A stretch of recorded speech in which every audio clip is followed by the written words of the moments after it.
First participant, please hold.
Раз.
Всем добрый день.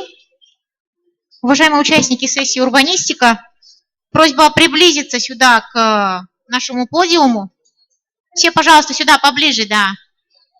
Нас сегодня не так много, но у нас очень интересная сессия. Сегодня у нас очень много гостей, которые готовы поделиться и подготовили презентации по различным темам в сфере урбанистики. Модерировать нашу сессию будет Елена Гонсалес, известный архитектурный критик, куратор крупнейших архитектурных выставок в Москве и не только.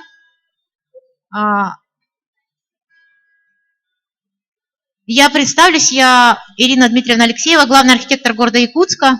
Мы с Еленой будем вести эту сессию. Регламент выступления каждого докладчика 7 минут. 7 минут у нас будет на вопросы и обсуждение каждой темы. Поэтому давайте приступим. Слово предоставляется Лене Гонсалес.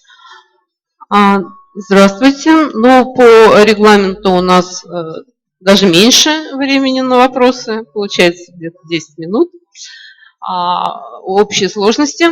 Поэтому я призываю всех быть краткими, чтобы мы успели послушать всех наших спикеров. Судя по заявленным темам, это очень интересные доклады.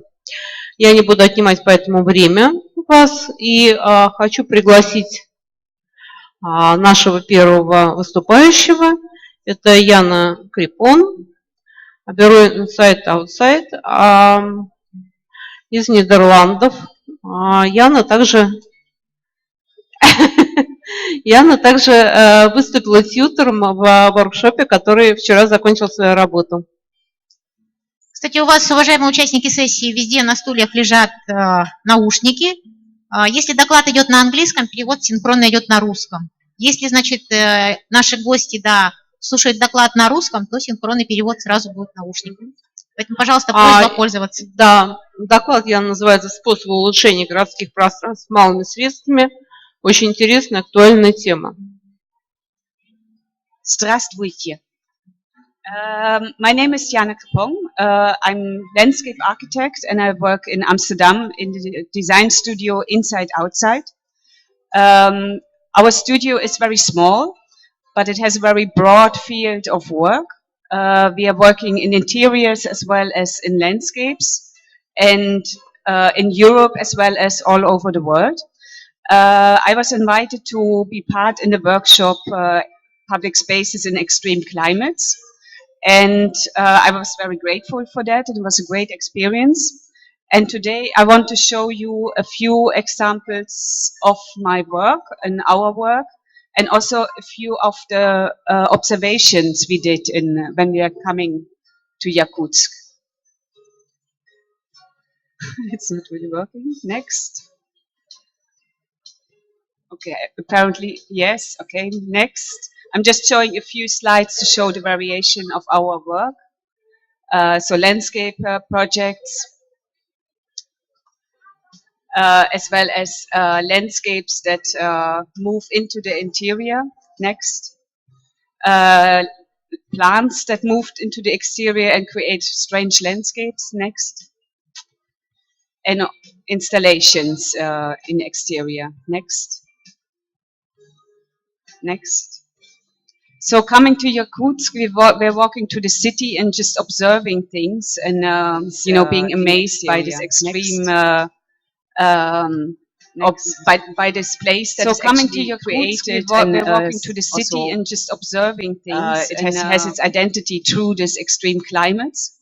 So I want to share just a few observations with you that we had and how they reminded me of some of the work I did in the past. Next. Of course, the starting point is always the climate here, where we have this really extreme winters with a lot of cold, maybe also winds that are very uncomfortable. So the first thing that springs to mind is that the city provides shelter, that the public spaces should provide shelter. And obviously, this is something that you could achieve with planting. So I'm just introducing one of the projects from Inside Outside that we did in a completely different climate. Next, in Qatar, where we designed the landscape for the National Library of Qatar, a building of OMA that in itself actually creates a shelter for the very extreme heat and sun influences that people have to suffer from. And we designed a landscape that is not a general landscape, but it is very specific to the site, where you have an arid climate and where it's really important to not spill too much water for irrigation. So we designed this very limited plant spaces that provide interesting elements in the public space and at the same time also shelter. Next. Next. The principle of these little islands is based on a vernacular system of how people in arid climate create landscapes in a very effective and sustainable manner. So we designed these indentations in the ground with one wall towards the prevailing wind, and with a storage of water so that all the water that gets collected in these dishes is available for the plants to grow. Next. We chose 2 families that can do without any kind of water. So the agave family and the acacia family, which are really rich families in itself. So they have a lot of potential for creating an attractive focus in the public space. And at the same time, they don't need any water. And that is actually something that is really important for this sort of climate. Have a lot of potential. So we find it important to always see like what focus in the public space. What is the challenge of this climate? The next. So the acacias will eventually create these sheltered outdoor spaces where students can sit and read when it's a bit cooler, or otherwise it's just a focus in the public space. Next. And it's being planted and constructed right now. Next. Of course, you can create shelter in all sorts of environments. So for example, in the Netherlands, where this example is from the Museum Park in Rotterdam, again, a collaboration with OMA, it's also very comfortable to create sheltered outdoor spaces for activities because we suffer from wind, not so much heat, but wind. The next. In Chicago, the windy city in the north of the United States, we have the same problem, but a lot more.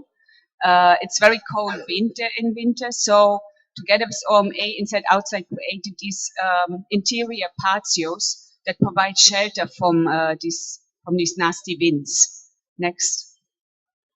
Next.